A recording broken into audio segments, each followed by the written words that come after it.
Hi, Rebecca. Hi, Robin. So I had an idea to call up some of my friends in different parts of the world and check in with them and see what it's like for them and also kind of what church or faith practices are like in this time so that I can share that with Yeah. my congregation here in Napa, California. So Ooh. for people who are watching, this is my friend Rebecca, and we were housemates together in South Sudan for 2 years, where we were working for the Episcopal Church there. And so, where do you live, Rebecca? I live in Surrey, which is in southeast England, not very far from London. Lovely. And what is your job that you do? I'm a civil servant, so I work for the government. I'm a communications manager at the Department for Transport. And I imagine that has changed significantly since the lockdown began. Yeah, hugely. Not only has what we're working on changed, so I used to work on aviation and specifically airport expansion, but now with the aviation sector in real difficulties, the whole department is just focused on how the sector restarts and recovers. So that's been a big piece of work for us, and just ensuring that stakeholders are reassured, whether that's like airlines, airports, passengers who are waiting for refunds on their cancelled flights. Um, and that's just aviation. But, if you think about it, like we can't get on the bus or the train. Um, Here, our kind of stay at home policy is called lockdown. And so in the lockdown, you're only supposed to leave your house for medicine, or to get food, or for uh, work if you're like a key worker, an essential worker, like a nurse or a doctor. Um, and so it's meant that public transport services aren't really running. And it's quite difficult for people to get around. They either have to wait longer to get on the bus or the train, which inevitably means that it's going to be full when it gets to you.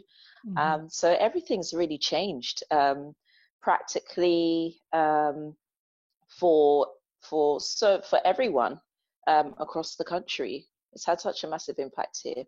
Mhm. And so what's changed about your church? So some people might not know that we're both part of the Anglican Communion. So the Church of England and the Episcopal Church in the United States are part of a worldwide group of denomination of churches. So what was church like for you before, and what's it like now? So church before was getting ready on a Sunday morning, driving into church, into a physical building, worshiping and fellowshipping with people, friends. And now I have to say, not all that much has changed. I can praise God in my pajamas on a Sunday morning, and I'm not judged by anybody.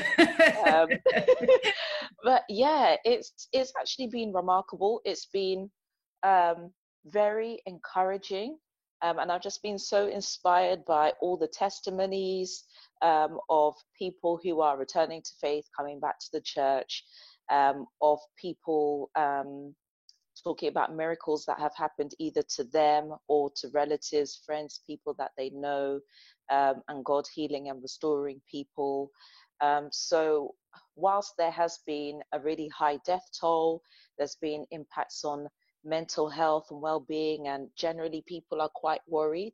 You can also see how God is moving, and that has been a real source of inspiration for me, and for people at my church. And so I think people are even more like resolute and feel like galvanized to praise God and to pray more regularly and to really like press into what's happening right now, not to be a bystander and, oh, that thing's happening over there, it's not impacting me. But no, actually, this crisis is not only global, but it's actually local to Mhm. us. And so it's important for us to cover ourselves and our friends and family and the whole world in prayer.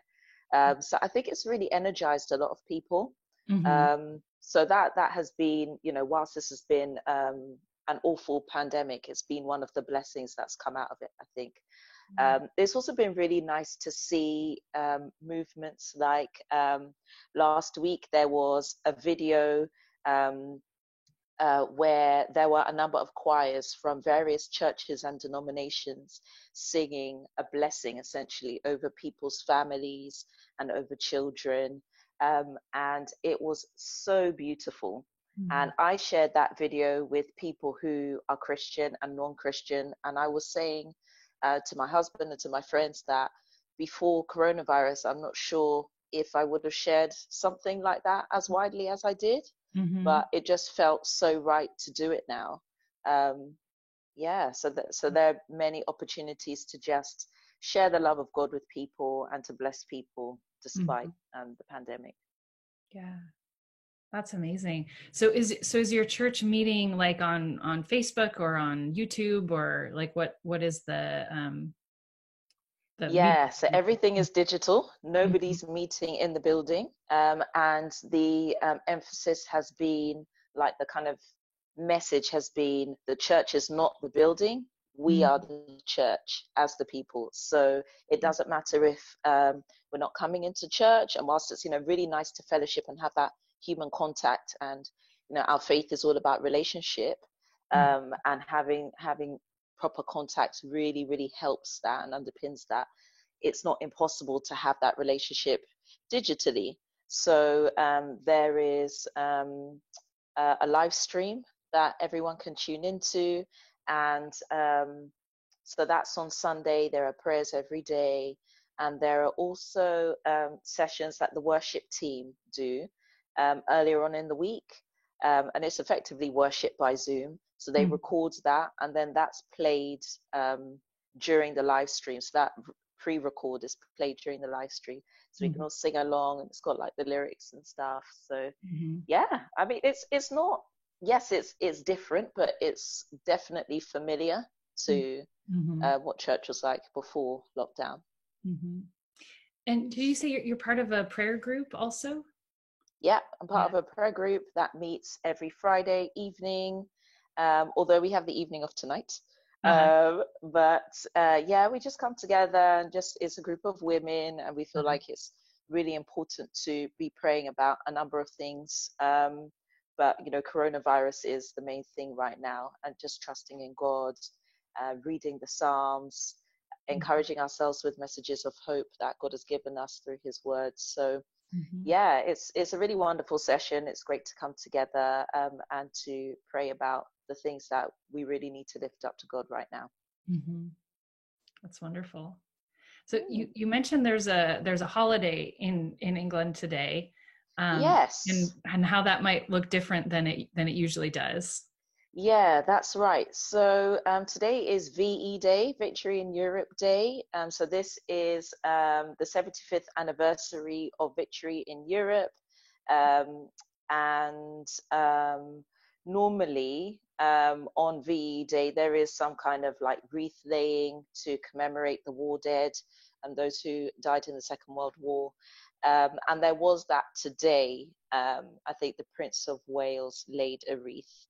But it was weird because, 75th anniversary, it's a big anniversary. And so naturally, with something like that, you'd have people gathering together, and there were lots of plans for street parties. And so, like, if you live in a street full of houses, then people will hang up decorations and bunting outside their house. They'll play music, they'll be dancing, they'll have cake and tea. But this year it's been very muted because of the social distancing measures in place and the need to keep 2 meters away from people who don't live in your household, and to really only leave your house if you have to, as I alluded to before. So this year there are some houses that are decorated, but there haven't really been that many street parties where people have done something resembling a street party. They basically sat with their household in their front garden and had a cup of tea. And maybe if they've got somebody who was alive during the Second World War, that person would tell stories of their experience. Wow. But yeah, it hasn't been the celebration that we had expected this year. Mm-hmm. And that's been the case all across Europe, in France, in Russia. Um, this day is commemorated. Mm-hmm. But the celebrations there isn't really a celebration this year. There's just that Mm-hmm. quiet acknowledgement. Mm-hmm. Mm-hmm. Yeah. So I guess my last question would be, what has helped you the most, either in your own personal prayer life, or just in the way that you've structured your life to kind of help you get through these difficult times? Yeah. Well, I can say that nobody I know directly, nobody in my family has caught coronavirus, has been ill at all, actually, with anything. And so, I'm just so thankful to God for his mercies. Um, but, it's also really sad to hear about families who have lost loved ones. And so I think one of the things that's really encouraged me in this time is just knowing and feeling how close God is throughout all of this. And I think you're just forced to stop and think, reflect on what is happening. And you don't always get the chance in life to do that. Things can be so busy, you get caught up in work. I am currently working from home, but normally I have to commute into London, and that can take me anywhere from 40 minutes to 2 hours. And so in that time, I don't always, it's not always the most comfortable journey. I can be distracted, the train can be quite full, and so you don't have quiet time. But now that I'm working from home, I have a lot more quiet time. I have a lot more time with God. It's really helped my prayer life. I got married not that long ago either, so it's been nice just to share every day and more time with my husband, which has been nice. Um, but yeah, God is just with us. God is just so present right now through the pandemic. So I think that's just been a wonderful encouragement to me. Thank you so much, Rebecca. I'm so excited to be able to share this conversation with my congregation, and your faith and our friendship has been just very encouraging to me over the years, and it's fun to be able to share just a piece of that with some others. So thanks for taking the time. Fantastic. Yeah. No worries. And you and your congregation will be in my prayers. I pray that our God, who is faithful and loving and so kind, just covers you all in his blessings and spares you any dangers or illnesses. And that you can all just be wonderful living testimonies to his glory and his grace once this pandemic has passed. And it will pass. Amen. And thank you. Amen. Thank you.